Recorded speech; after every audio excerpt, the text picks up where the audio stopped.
Now. So this video is a response, or I guess reaction and response to the death battle Aizen versus Madara video.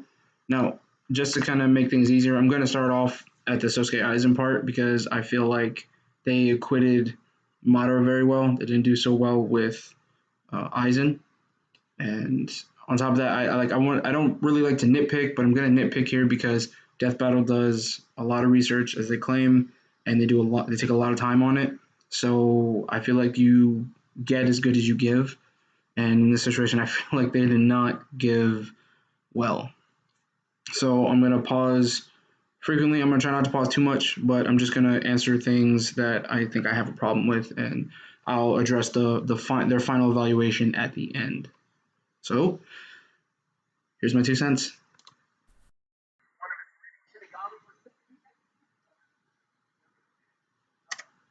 Nitpick, not leading Shimigami. At this point, Rukia wasn't even a seated officer yet.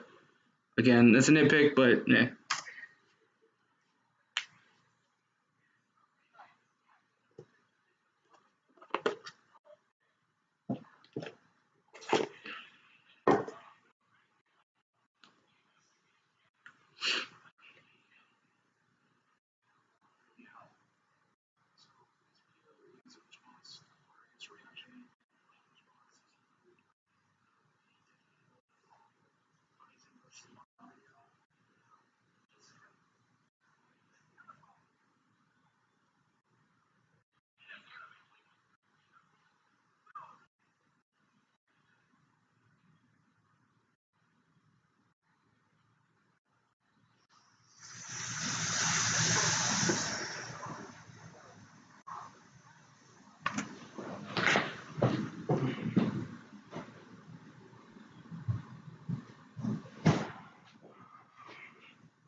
Sorry about that. Didn't know if you guys could hear that. They're doing a construction in my developmental neighborhood, so.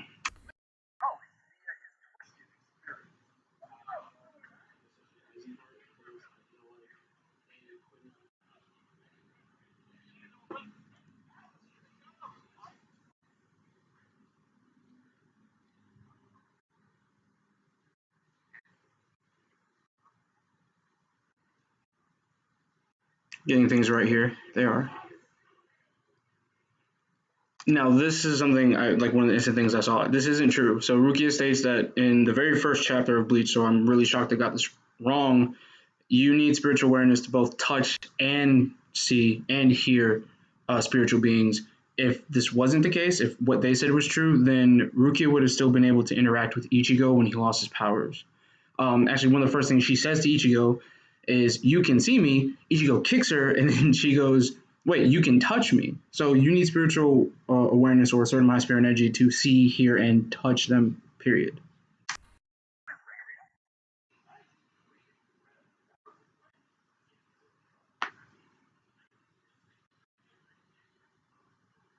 So as far as soul crushing goes, I think this is interesting because you need a significant amount more spiritual pressure or energy to actually soul crush something. But this is something that's going to be a little bit weird later in the video because they just showed this and they showed fresh out of the chrysalis form Aizen, but this isn't even the strongest form. By the time we get to the 1,000-Year Blood War, Aizen is significantly more powerful. Even if you just want to say just slightly more powerful, at the same level as the chrysalis form, which it definitely isn't. Even if it is, let's say for example, the last time Kisuke saw Aizen, where the last 2 times was while he was still in his Silver Surfer mode, and then in his very weakened state after Ichigo hit him with the Mugetsu. So either Kisuke's evaluation of 1,000-Year Blood War is from the very last time he saw Aizen, which was in his weakened state, or the Silver Surfer form. So, I mean, either way, he's still at least stronger than either of those forms, and I don't think that that's still ridiculously weak. That is still a very powerful Aizen.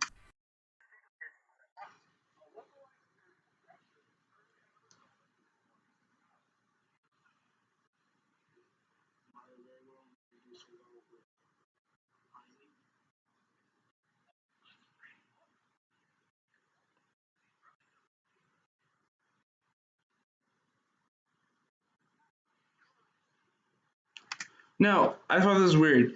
Why the way the script does not match the video, and I find that so weird that they acknowledge that Kurohiti is just 90, and then that he used Gornometsu 99 later, and it is more powerful. It's 99 versus rank 90, and they even have him use the 99 after the 90. So I don't know. I just thought it was weird.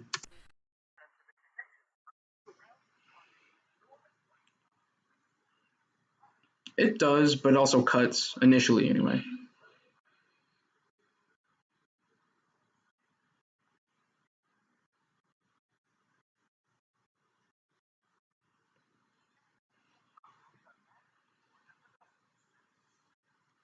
So their description of this is horrible. Let me just.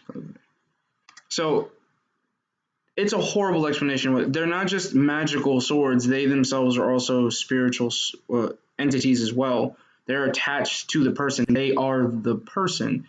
So like stating this is very weird in the way that they do it, because if you read Thousand Year Blood War, as the commentary version says, that they read through the entirety of Bleach, you would know that that is a horrible explanation or representation of what a Zanpakuto is. It's not just a magical sword that houses a soul or a being. It's not One Piece where the swords have a mentality of their own. They are the person. They are a portion of the soul. I've always compared it. If anyone's ever seen Soul Eater, I compare it to Soul Resonance. It's the exact same. It's literally the only way for you to get stronger is for you and your blade, which is still you, for your souls to amplify and become one. So this is a horrible explanation. And again, it is a soul cutter. The translation is soul cutter. This is a direct soul attack as opposed to a physical one.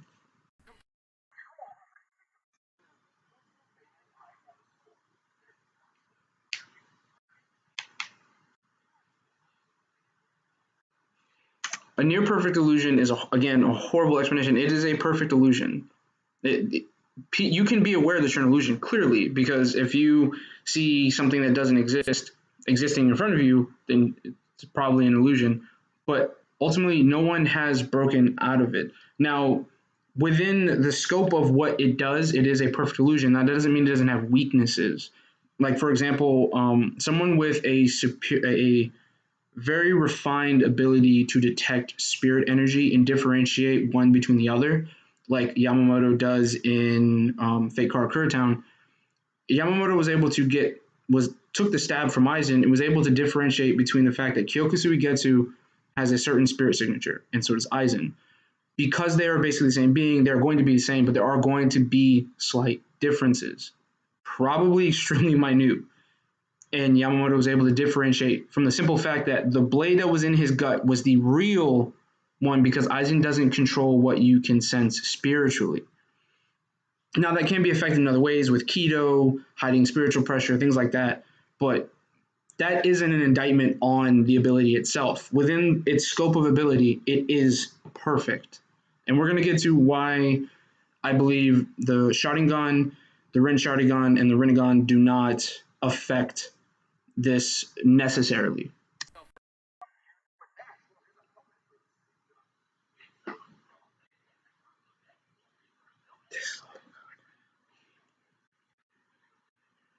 Again, nitpicky. They knew. He explains the ability to them. They know this. Why would you write this in the script? You know this isn't true. They knew they were under Kyoka Suigetsu. Everyone knows that they're under Kyoka Suigetsu after the end of Soul Society arc. It's just so weird that this is in the script.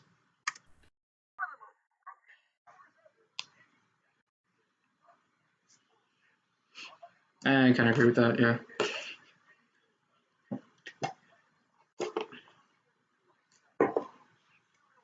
Although the Hogyoku itself has no explicit limits, the amount of power it grants to the person is dictated by the wielder's will. The moment their will falters, the Hogyoku will reject the wielder. This is relatively true. Kubo doesn't really, throughout Bleach, especially after the Hogyoku kind of becomes a non-factor, which is really weird to say, but he never really explains the limits or necessarily what happens with the Hogyoku.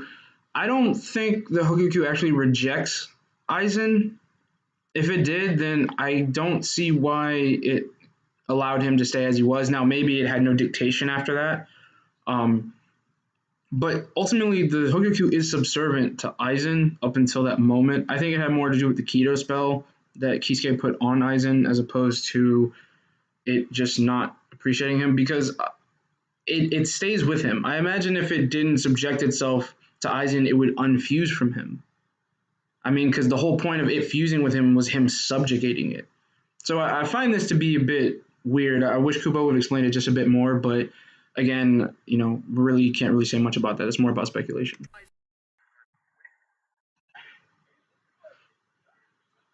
So what they have listed here is materializes the wielder's wishes, evolves Aizen to boost his power, nullifies previous weaknesses, regeneration, Ryatsu indetectable to weaker Shimigami, Fragor, Ultra Fragor. Now they're just listing I guess things that were given to Aizen because of the Hogaku, but it's one thing I noticed they left off is immortality.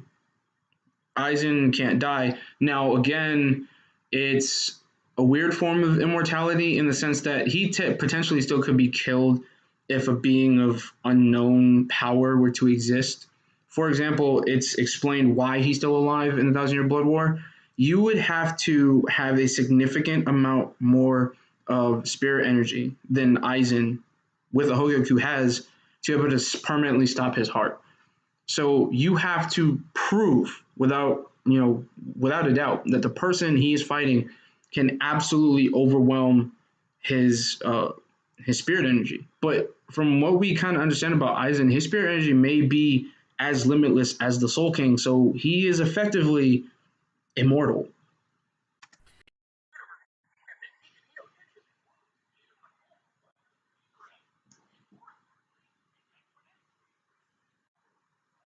Yeah. Hey, hey, hey, hey! It's my dog. Yep.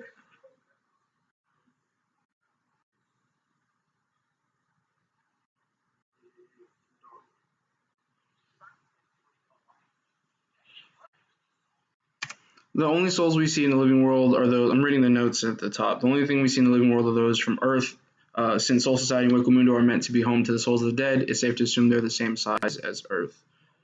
I mean, yes, but again, as a lot of people will always use when talking about these things, they'll always point to what's up in the sky, and we see that and especially in Soul Society, there are stars, there is a sun, there is a moon, there are, the physics of that world seem to apply the same way they do to Earth. So at the very least, we can assume that Soul Society and the world of the living are the exact same. It would only make sense because remember what Kubo says, and I think this is something that's often forgot. It's revealed in the Fullbring arc. Everything isn't just a material and then spirit material. Everything, including the world of the living, has souls in them. They are spirit material. It's how Fullbringers manifest their abilities.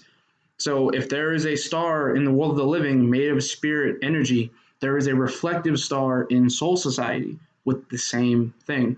So I think that kind of does get forgotten, but I mean, again, that's kind of nitpicky. So we'll just keep moving. Yeah. No, Wakamundo, iffy about Wakamundo doesn't necessarily have to harbor all the souls of the world of the living, especially with now we know about Burn the Witch. Maybe there is a dragon version of Wakamundo. So Wakamundo may not need to be as big as Soul Society nor the World of Living because not all souls are going there. Not all souls not all pluses end up hollows. So it doesn't necessarily have to be the same size, but it still would have to be vast in case. And we don't know if these worlds grow. They would eventually have to because we know, especially from Mayuri's experiments with Nemu and stuff like that, they can create souls. Like creating souls is a thing that they can do. So you can potentially add more souls to the life cycle than already exist.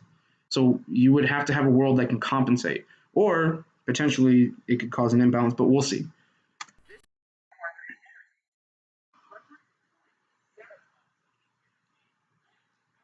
That that seems like a weird number to try to give to that it's the spirit energy is holding the worlds together. I don't know why you have to give a calc for that. It's really weird.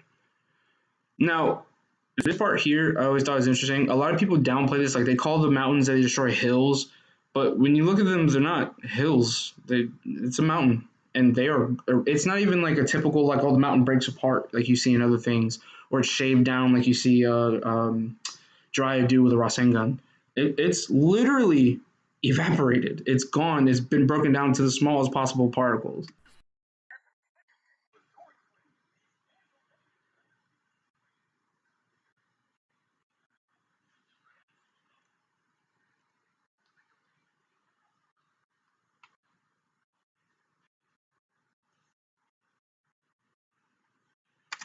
The asteroid's size was calculated by comparing it to the Sakanmaku, a barrier that covers all of Serite, which has had 30% of its size stated to be 200 Li or 100 kilometers, thus making its total size 333 kilometers. Now, this is such an interesting thing because I had the scan prepared for this. This asteroid feat is so like I don't think people would truly understand. Like this thing is almost the size of the Silburn, and the Silburn is the same size as Soulside because they flipped, and we know that they fit into one another. This to me is so crazy because later characters that are close to Madara's level or on Madara's level can't even destroy these things yet. And then we have a fate later in the movie The Last where you see characters um, I can't believe I'm blanking. Sasuke destroy a much smaller version, and I find that so weird that you could even. This is a casual Shikai swing from Kenpachi, and to the point that this thing is obliterated till it's no longer causing any significant damage. This asteroid is huge. It's massive. It's literally the size of a small country. It's insane that you think that any character has this kind of just casual swing feat from their strength.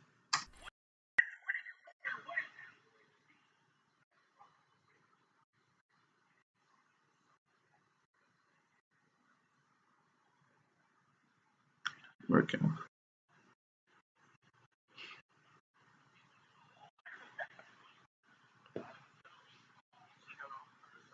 Now I know part of the reason they had to go with Madara was because if they went with Aizen, then it would kind of really make their Naruto Ichigo video look bad, and they really don't want that one to look bad, even though that one has a ton of problems with itself. And I might do a video on that one too, because oh boy.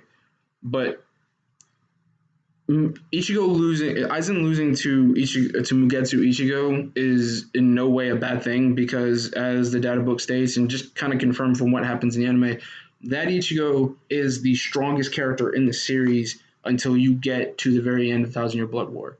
Like all the feats you see in the Thousand Year Blood War are trash compared to what you see until you get to that final fight. Like that's how powerful Mugetsu Ichigo actually is.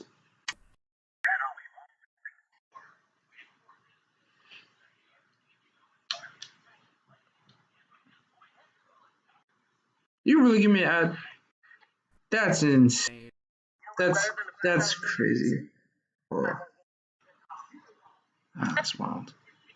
So now talking about the light speed feat in Bleach, we have far better light speed feats than this because Dash Fallen actually travels far faster than light, but we'll get into that later.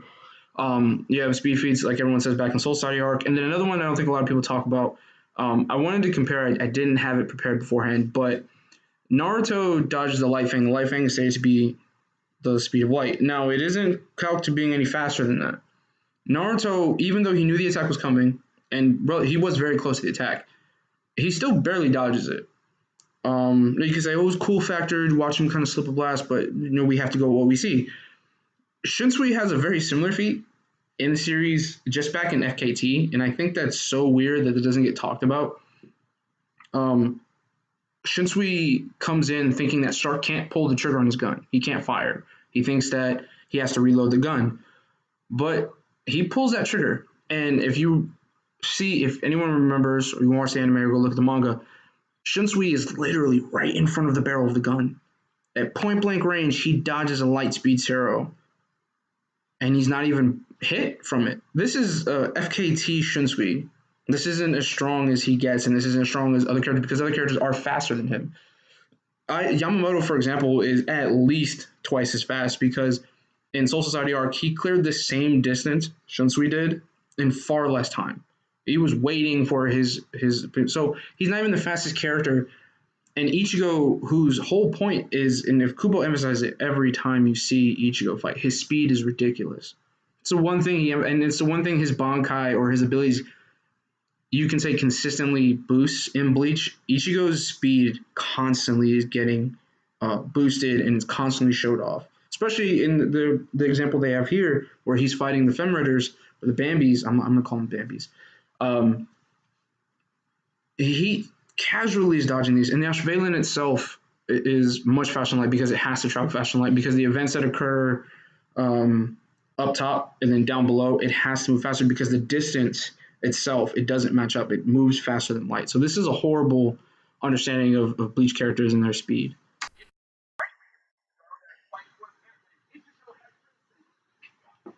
Oh.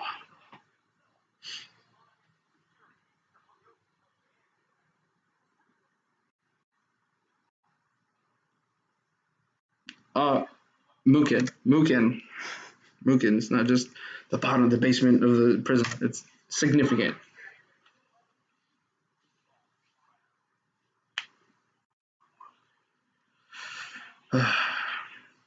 It's not somehow. This is my point about the Hogyoku not subjecting itself. You can say, like they explain here in the video, that it might be because the spiritual energy is being held tightly within him. So you could say it's destroying his body like it did in FKT, and he's just regenerating and it's basically just making him stronger. It's similar to what Krillin does to Vegeta in the Namek Saga when he blasts him and he heals and he uses the Zenkai boost to get stronger. You could say it's similar to that, but I genuinely don't think the Hogyoku is inert. I'm not taking into account novels. They're not canon until Kubo makes them canon. That's just my opinion on it. I know people don't like that, but I mean, that's just how I think of canon. Same thing with Star Wars. I don't consider, like, I personally love Legends. But unfortunately, anything that George Lucas doesn't sign off on, I don't think is necessarily canon. Those are things I can still enjoy about the series, but they're not canon until he confirms it. So unfortunately, you can kind of say that most of the Clone Wars era stuff is canon because he did help with that. So we'll see. That I know candidacy is a big argument, but like this, I just thought this was weird.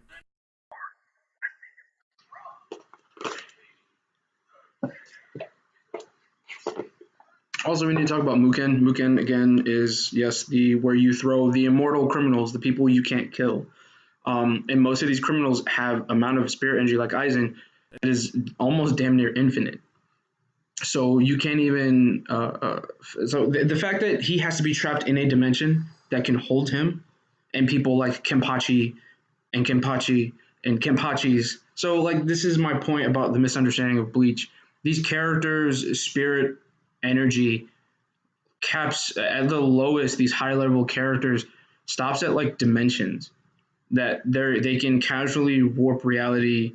Especially like Aizen creates a handheld ability, a dimension trapper that you would need at least Vastolorde level spirit energy to break out of.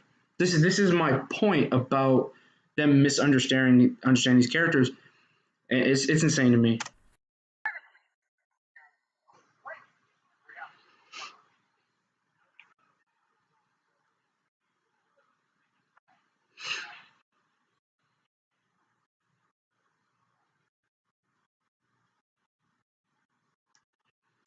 So again, Chair-sama, love the joke. It's one of the best jokes. And please go watch Tomo's April Fool's Day video on Chair-sama. It's so good. It is so good.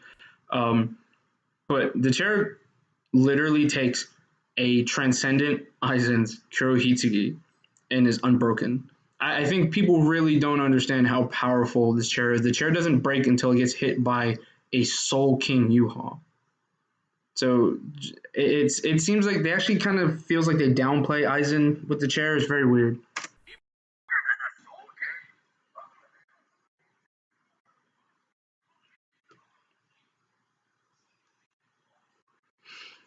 So survived Ichigo's final Getsuga Tensho, endured incineration from his own Ryatsu. Moved. This is my point.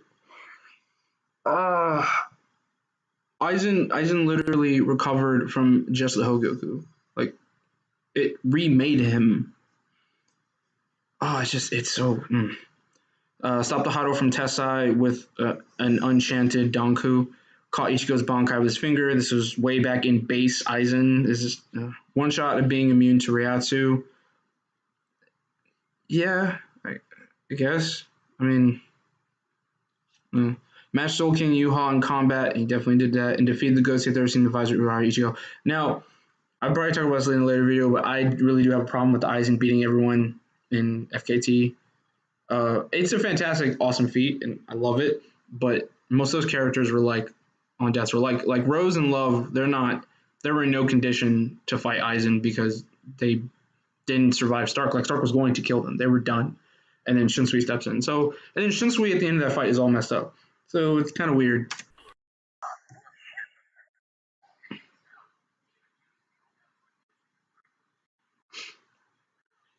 So this is my point about I don't understand how I'm gonna explain the Rin Sharingan thing later when we get to the evaluation, but this is insane to me that you think something is nearly perfect even though it can literally block the vision. It's not even a vision thing, it's like a meta vision. The fact that it can block that conceptually and you think that something as basic as something that can detect illusions is going to stop this. And again, they're not illusions. This is what I find so interesting. But it's insane to me.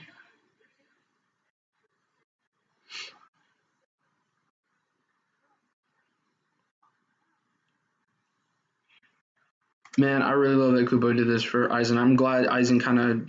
I know some people are upset. They kind of want Aizen to be like a one last hurrah villain after Yuha. I guess maybe like Naruto and Sasuke kind of had the final fight after they defeated Kaguya.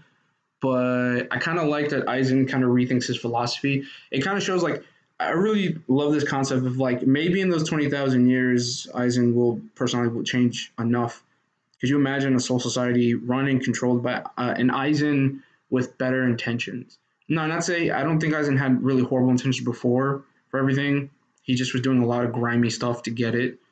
But the fact that what kind of what Can't Fear Your Own World hints at, and I mean, if you haven't read the books, I'm sorry, spoiler. It's mentioned that maybe one of Urahara's ideas was to kind of give everyone enough spirit energy to bring balance to the world by themselves without the need for a Soul King the way that it is currently. But if someone like Aizen could hold the universes, the multiverses, the universes together into a nice multiverse that doesn't need the balance scales to survive, that'd be awesome. And I would like to, if Eisen would ever change that, I think that would be kind of cool.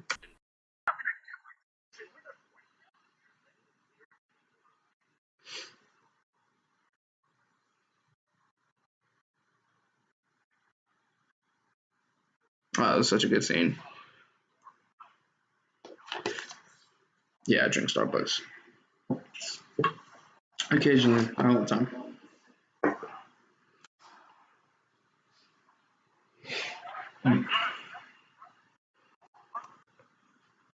So I'm gonna skip the fight. Um, there are some things in the fight that I have a problem with, but they kind of explain them in their final analysis anyway. So I'm just gonna go there with it.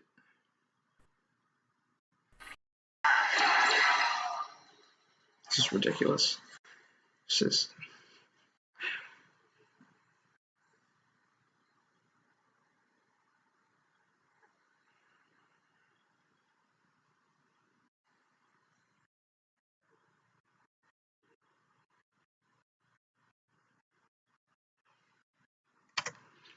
I just okay.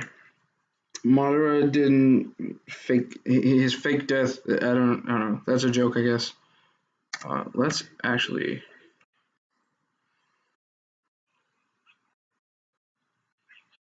So I don't know if this is like I know it's a joke, but it maybe actually be a reference. They're talking about his regen and immortality.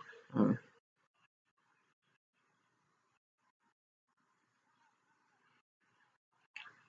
I don't think they actually are. I don't think it's close at all. A lot of the eradicating abilities, the complete destruction abilities that you see in Naruto, require a crap ton of chakra, and they require actually like attachments to gods or secret techniques, stuff like that. But with low level Kido, like Hien, can do the same. Or I wouldn't say mid level because Hien is 52 or 54. So.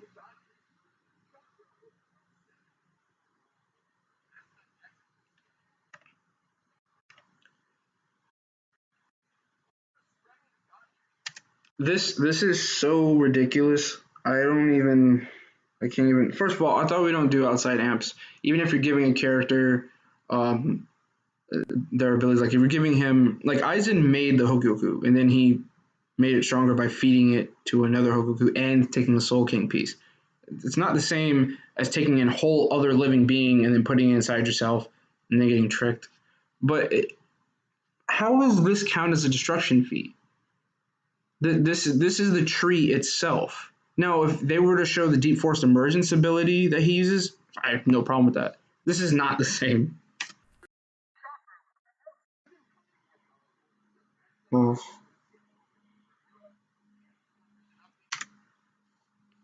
it doesn't. How does that make sense? You yourselves stated that Aizen's, and so just for example, in Bleach, to actually hurt someone, you have to be relative to them. It doesn't matter whether you're actually even with them, just under them. If you're within the ballpark of them, you can still injure them. Now, the degree of injury, how much you may get injured, that depends.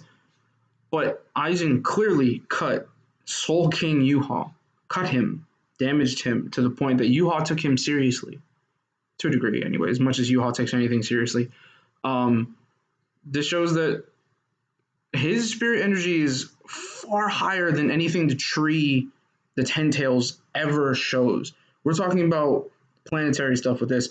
We're talking about even if you want to count Soul Society and Earth as just planetary, it's two planets. There isn't any relative, like his base spirit energy is already higher than what they're talking about just using his chakra to spread a tree.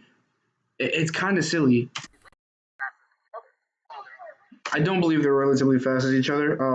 Again, Aizen's speed is ridiculous to the point that he's matching someone like Yamamoto, and we already showed that light speed is something far beneath Yamamoto, and I just don't understand.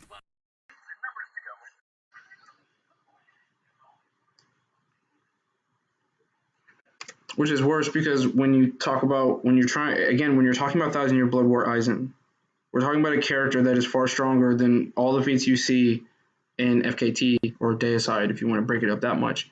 Like, I don't think it's close at all. They're not physically the same, especially with, again, Madara needs the Susanoo to perform the same level feat. He needs his perfect Susanoo, but literally to perform the same feat as what Aizen was doing in just his base swings. This is what I'm saying. This is not the same. I'm sorry, I said base. I misspoke. It's not base swings. What he does in the butterflies and swings, which we know he gets stronger than that.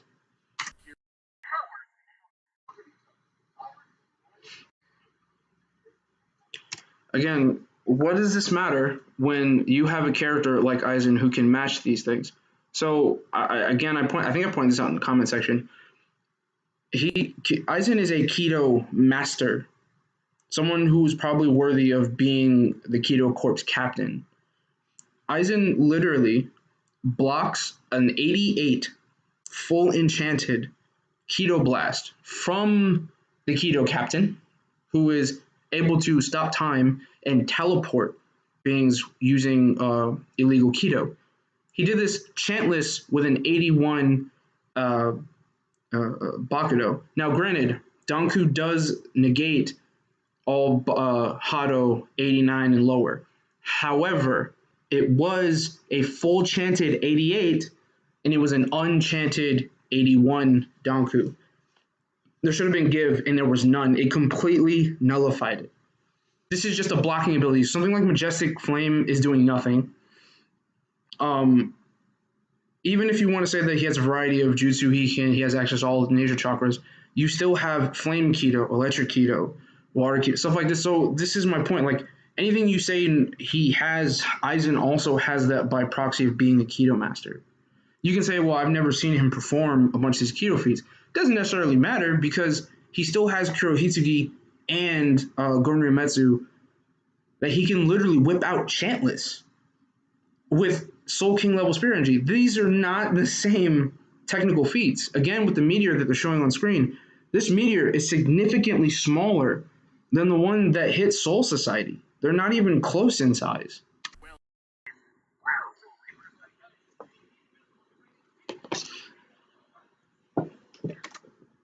Now, choosing balls were stated to prevent Edo Tensei from regenerating because they nullified the jutsu. And given the similarities between Chakra and Ryoku, and the fact that Minato's soul was damaged even after the jutsu was released, Aizen would react the same. Reanimation. Okay, so like the process, the true seeking orbs were never shown to actually damage or state to damage souls. They're showing what his soul looks like after it leaves, but the souls look relative to how they looked in the body. I don't understand this. Um, Again, you need to. The true seeking orbs by themselves don't do this. You need to. I think it was yin chakra, yin release, or yang release. You actually have to imbue them to do that to counter the jutsu, which nullifies the chakra. Even if you're going to combine what chakra and Ryoku are, it only is going to nullify the ability. But you can destroy true seeking orbs and they don't come back. This isn't a 1-0 victory for Madara here because those things can be destroyed with something as easily as high-end or a swing. This you see what I'm saying? I mean, I have no problem with them talking about this part here. Sure, I have no problem with Madara seeing Aizen. That's not a real big thing. I would have allowed, you would have to allow that anyway, just for fair combat. But then this part here, this controlling, trapping souls, it can be resisted. It's shown to be resisted a ton of times.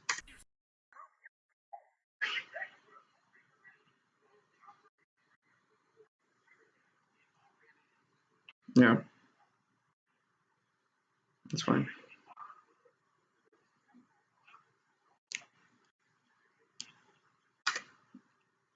Yes. However, again, it does not matter. Once you absorb it, that's fine. It becomes a physical fight, which he then doesn't survive because the Sanpakuto itself is not just a physical weapon.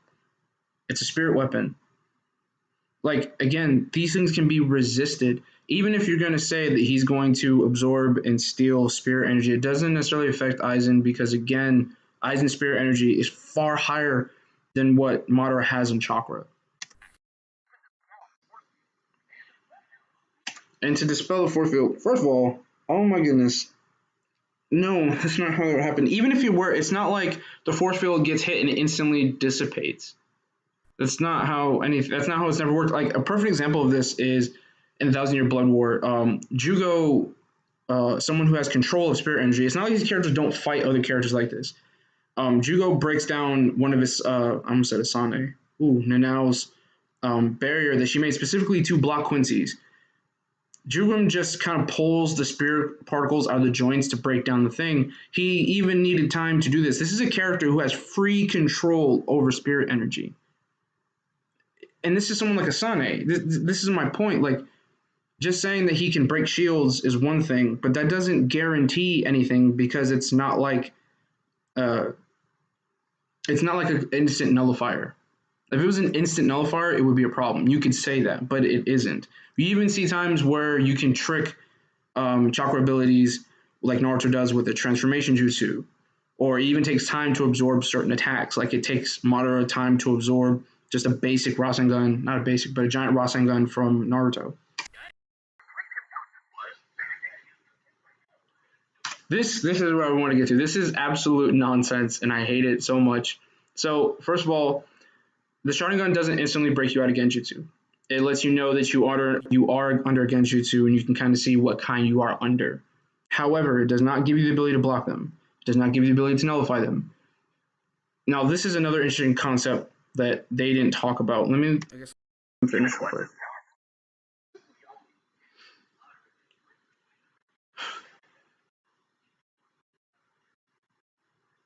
So this is completely incorrect. Sharingan users, Rinnegan users are still subject to Genjutsu, specifically, for example, Sound Genjutsu.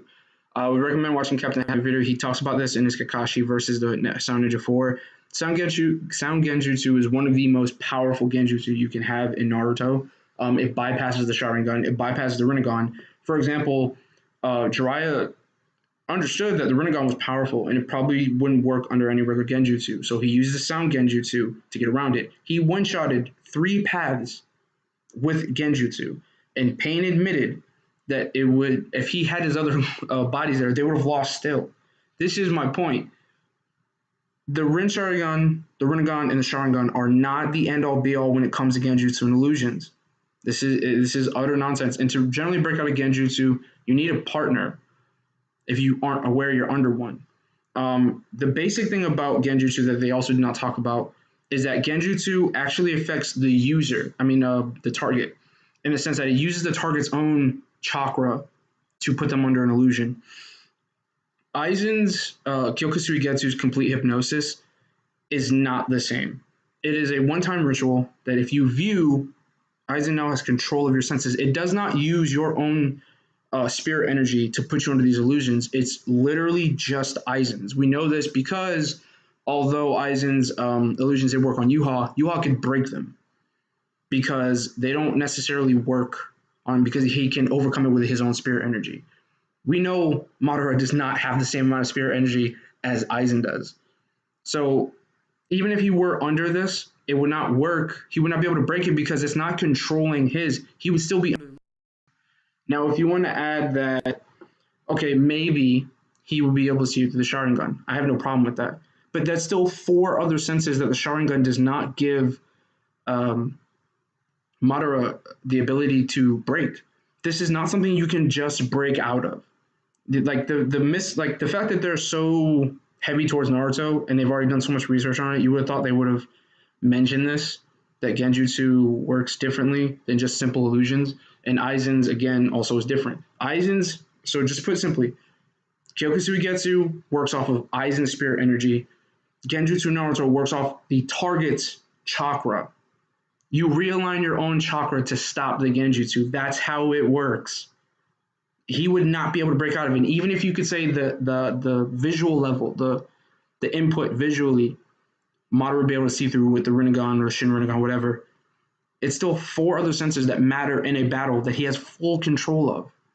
Like this is, he does not have the advantage. And Aizen doesn't need Kyoka Suigetsu anyway. It's pointed out by Gin that without Kyoka Suigetsu, he's powerful. Like it's ridiculous to me that they even said this. Now this next part really pissed me off.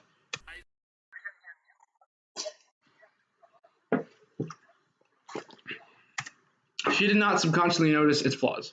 She thought something was wrong. She admits that the doll he created with Kyoka Suigetsu was so perfect because she thought it was a doll. She thought it was a Gigai. That's how well it worked. She thought she was looking at a Gigai. She thought she was looking at a dead body. It wasn't. It's literally, she was tricked so bad he had to show her that she was wrong.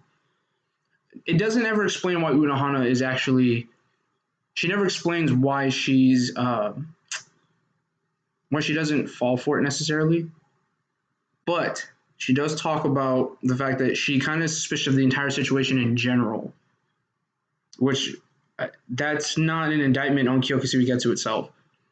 Everyone later knows that they're under Kyoka Suigetsu. The perfect example is that they think they're fighting Aizen, and I think for the most part they actually are. I don't think Aizen switches with Momo until the very end right there when he realizes he could have gotten had by Shinji's reversal ability.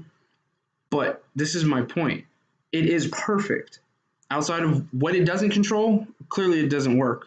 But within what it controls, it is perfect.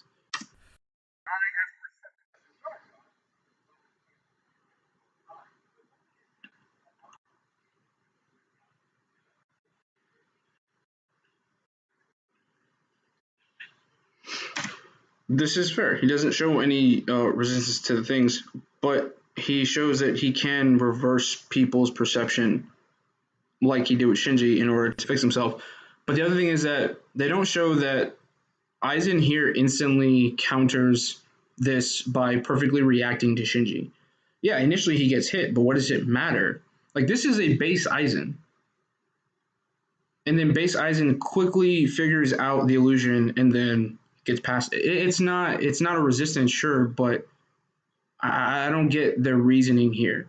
They act like if he were to put him in a Genjutsu, the fight's over. He has the Hogoku. He's protected. This is so weird to me.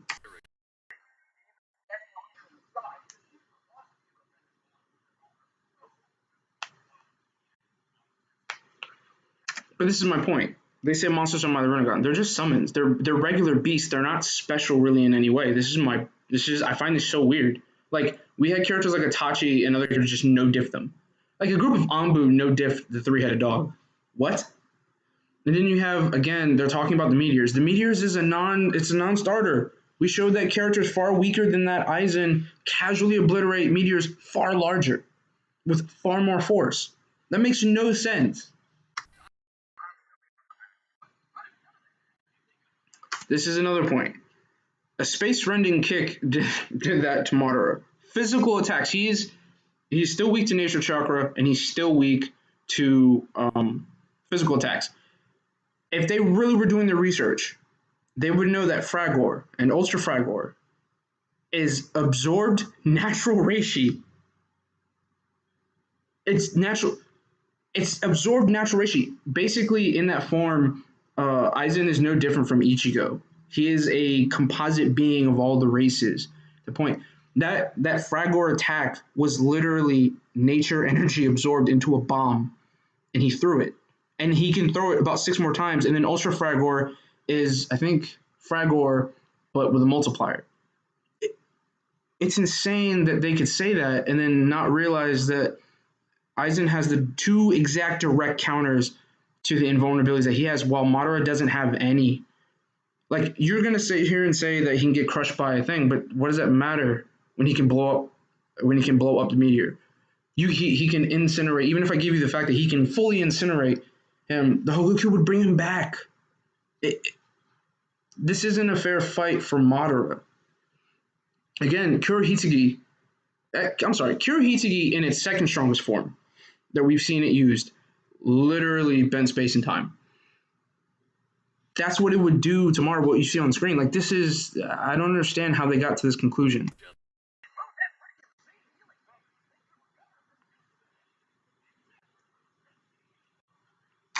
The true Secret Orbs, again, do not have spirit-destroying feats. They stop the jutsu that holds the spirits there. The reanimations are not spirit beings themselves. Again, even if the true Seeking Orbs can destroy spirit energy, that's what a Soul Cutter does. That's what that's what Keto does. This is the point. This is why it's important to keep balance in Bleach. Cutting a hollow with your soul fills in the hole that they had in themselves, allowing them to pass on peacefully back into the cycle. Destroying them without that soul cutter completely obliterates them, especially with Quincy abilities, especially with natural spirit energy in the world. If you destroy them with those things, they completely are erased. There's no coming back. So this again is even. There's nothing. Also, Madara has 0 feats of soul surviving or soul resisted attacks. 0. So whatever you're saying about the True Secret Orb also applies to Madara.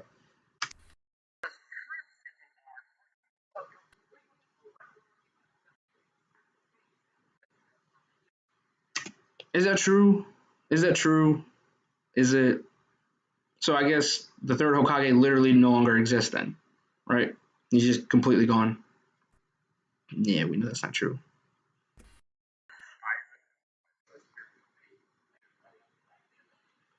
Since characters much weaker than Madara and Aizen perform lightspeed feats, they would likely end up much faster. However, based on further calculation, they'd still upscale to roughly the same degree. I'd be willing to accept that, but again, so what? But this is my point. Again, we're talking about a character who's never died in the series after being completely incinerated. But then a character who has died from much weaker attacks.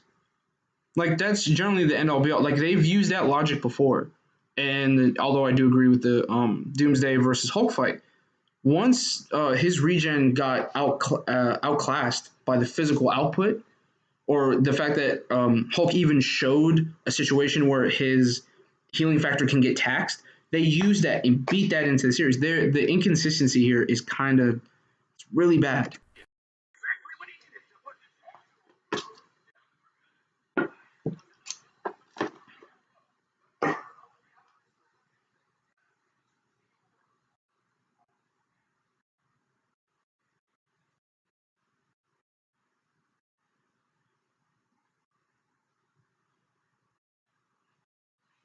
Which is also makes us all weird, in the sense that Madara again is not the strongest in the verse. He's not even really the second strongest in the verse.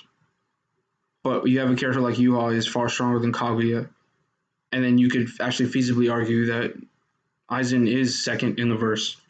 I would argue that Aizen and Ichigo aren't really that far off in power. So this is what I find so weird about this series. If they do Kaguya versus Yuha, I think it's going to be really bad. It's going to be real bad.